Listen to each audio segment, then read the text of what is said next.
porno di ponselnya. Film porno hancurkan generasi bangsa.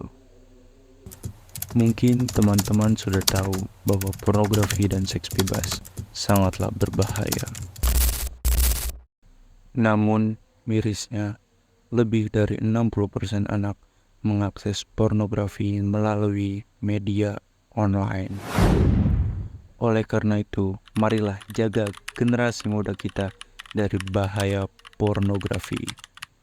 Assalamualaikum warahmatullahi wabarakatuh. Saya Devina Raimatunisa, selaku wakil dari kelompok Project 3 dengan tema pornografi dan seks bebas akan mewawancarai salah satu narasumber kita. Halo, perkenalkan nama saya Dimas Saputra, umur 21 tahun, status saya saat ini yaitu kuliah di semester akhir. Oke, langsung aja ke pertanyaan awal. Ya, bagaimana sih pendapat kakak tentang adanya pornografi dan seks bebas di era sekarang? Menurut saya pribadi, pornografi dan seks bebas di era sekarang itu cukup membahayakan ya.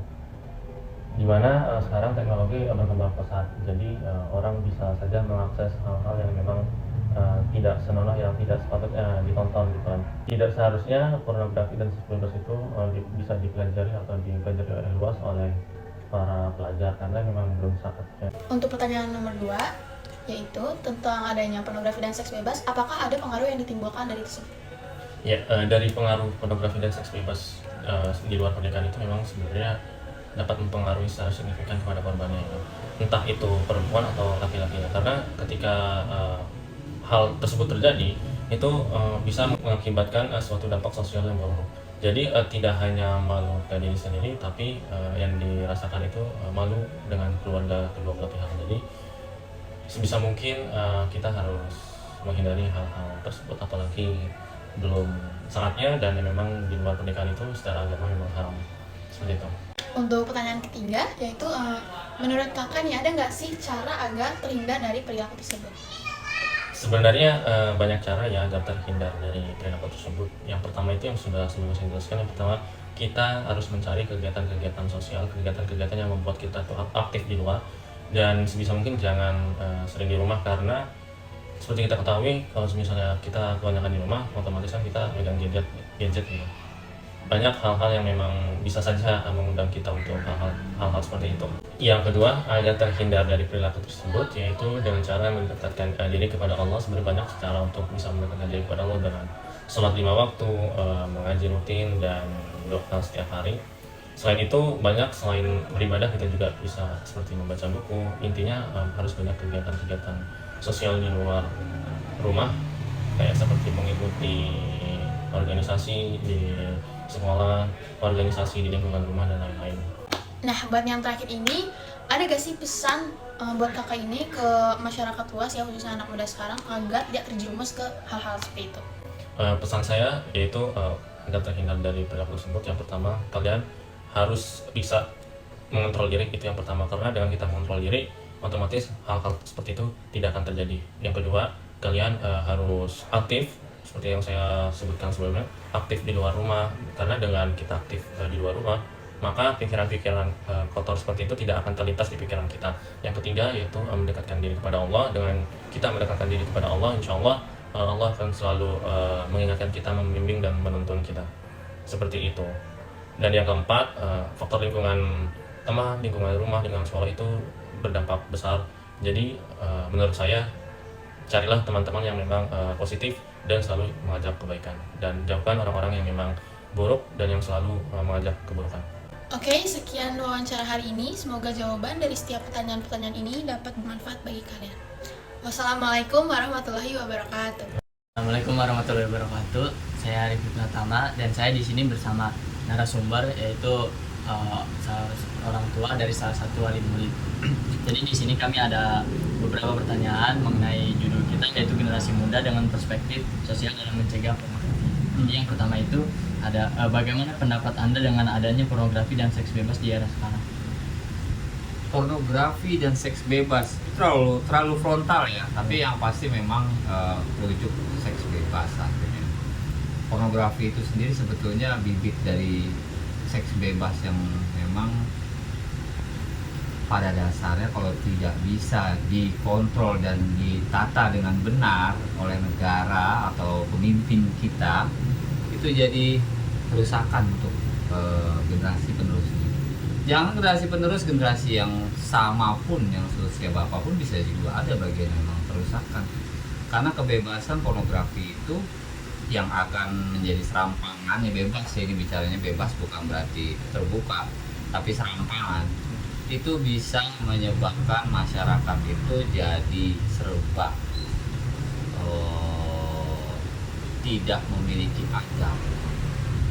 Jadi kalau misalkan adanya yang sudah yang berumah tangga pasti akan gonta-ganti pasangan, ataupun memang yang masih kalian masih remaja begini ya, kalau dengan adanya pornografi itu dia tahun duluan sebelum waktunya, sehingga membuat anak-anak muda sekarang itu jadi lemah otaknya, tidak berfokus dia, karena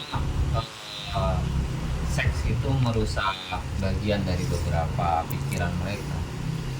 Terlebih lagi tatanan kehidupan generasi selanjutnya bisa hancur. Jadi menurut saya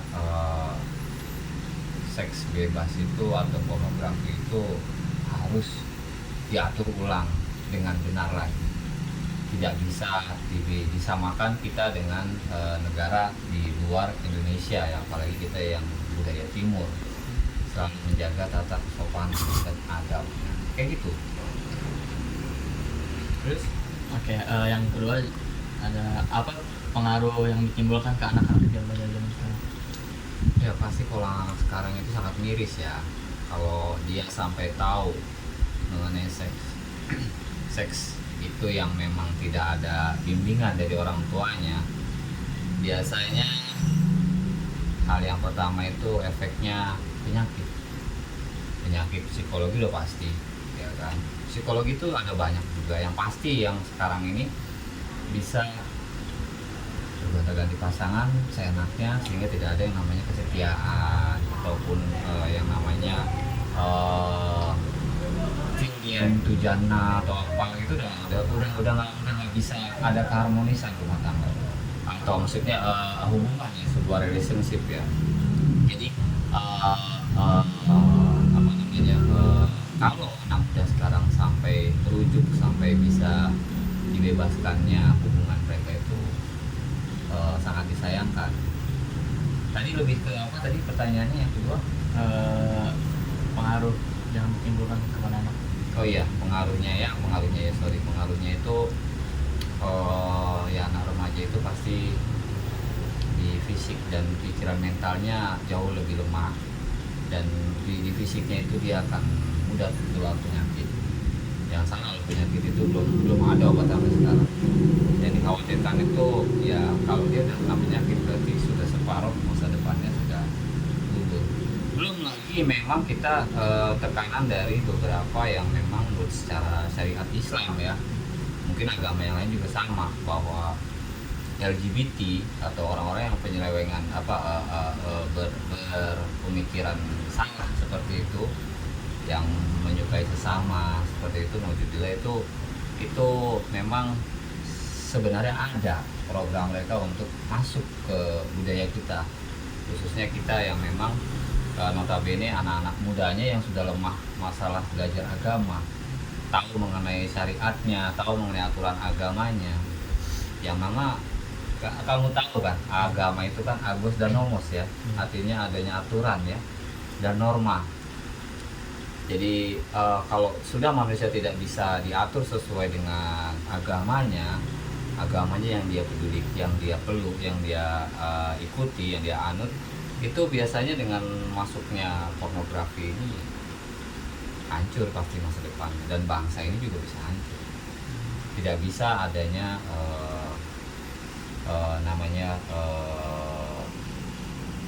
kita untuk orang tua yang setuju dengan adanya pornografi dan seks bebas, dan pengaruhnya sangat-sangat buruk untuk kalian gitu ya. Apalagi yang sini masuk yang ketiga itu apakah menurut Anda ada atau tidaknya cara agar terhindar dari perilaku tersebut kayak seks dan pornografi?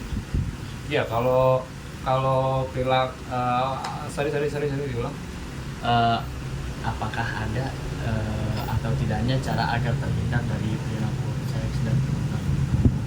Yang pasti kan pemerintah juga akan memiliki aturan ya kan, untuk setiap anak-anak muda diperbolehkan mereka saling mengenal, tapi tidak seharusnya ya, memang ya secara syariat itu kan ada ya aturannya ya, batasannya ya. Tapi kan kalau karena memang negara ini memiliki beberapa kepercayaan sehingga dia harus fleksibel.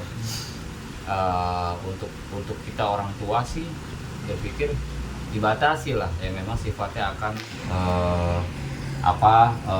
memancing atau memicu ke arah yang tidak bagus untuk hubungan setiap anak muda. Jadi kayak misalkan ada acara-acara yang sifatnya sudah agak lebih dari mencondong ke arah pornografi, itu sebaiknya agak ada sensornya lagi atau ada warningnya yang memang tidak serta-merta ditontonkan mereka yang belum cukup waktu umurnya.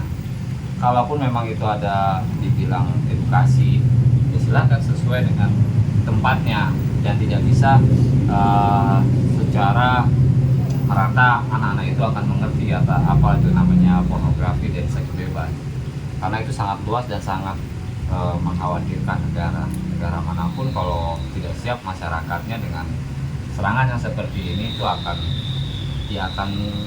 kehilangan generasi pastinya, karena seks ini salah satu bagian yang memang merusak selain dari narkoba untuk anak-anak remaja sebangsa kalian. Seperti itu ya. Kalau untuk yang lebihnya mungkin pasti adalah pemerintah atau dewan perwakilan kita itu membatasi untuk anak-anak muda supaya, nah kalian sendiri sih memang harus memiliki jiwa peduli gitu loh, bahwa yang namanya hal seperti ini akan merusak mental kita gitu.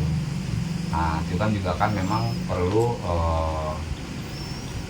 penelitian tersendiri dari pemerintah agar tidak kebablasan masyarakat mudanya dalam hal berperilaku seks, dan mengenai edukasinya juga tetap sudah berjalan ya. Kami juga pernah ngikutin beberapa juga volunteer untuk mereka yang sudah gagal dan karena hal buruk dari seks ya, kayak macam orang-orang yang kena HIV, dan mereka ya tetap kita support hidupnya, dan itu ada pemerintah memang gerakan, cuman memang tidak seperti dulu waktu di awal-awal dulu gaungnya bagaimana bahaya HIV, dan HIV itu tetap ada, dan itu harus diwaspadai oleh anak-anak muda yang sekarang.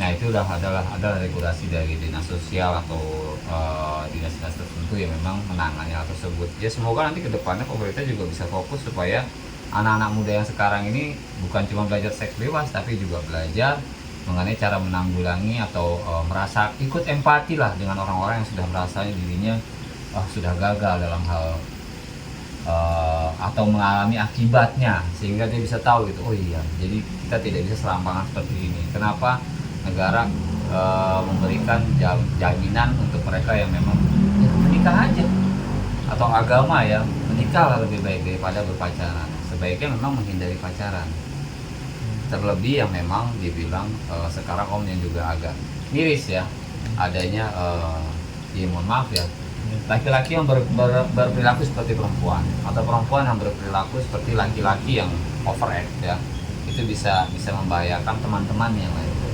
Itu harus dikonsernkan dan harus benar-benar dijauhkan, karena apa? Penyakit yang seperti itu menular, sama dengan seks menular. Jadi menyukai sesama itu juga step selanjutnya ketika dia sudah masuk mengetahui mengenai sebuah hubungan intim antara anak-anak masih muda yang memang juga tidak dikontrol oleh orang tuanya, itu akan menjadi jurang kehancurannya ya itu. Dan akhirnya kita nggak punya generasi. Beberapa negara juga seperti itu kan. Ya. Apalagi dek? Oke. Ini pertanyaan terakhir. Jadi, adakah pesan yang ingin Anda sampaikan kepada generasi pemuda agar tidak terjerumus ke dalam hal-hal yang seperti ini? Ya, pesannya sama seperti yang sudah-sudah, karena kita muslim ya, sebaiknya belajarlah mengenai syariat Islam. Bagaimana sih berhubungan yang baik antara lawan jenis ya, ataupun yang sejenis juga harus tahu. Jadi pesan ayah sih paling ya perkuatlah iman Islam kalian, atau perkuatlah pengetahuan kalian tentang agama kalian. Kalau memang pun akhirnya sudah waktunya, pasti kok kalian akan merasakannya dalam hal ikatan rumah tangga. Jangan di luar tersebut, baik maupun laki-laki maupun perempuannya akan merasa rugi. Keduanya merasa rugi, orang tua pun akan merasa rugi kalau memang mereka berani melangkah ke jenjang yang seperti itu. Pesannya ya cuman perkuat iman Islam kalian, perkuat ibadah kalian, berpikir sebelum melakukan tindakan yang belum pada waktunya kalian harus rasakan. Ya seperti itu aja ya. Ada lagi? Oke, jadi sekian wawancara dari kami dan narasumber. Kurang lebihnya mohon maaf. Assalamualaikum warahmatullahi wabarakatuh. Waalaikumsalam.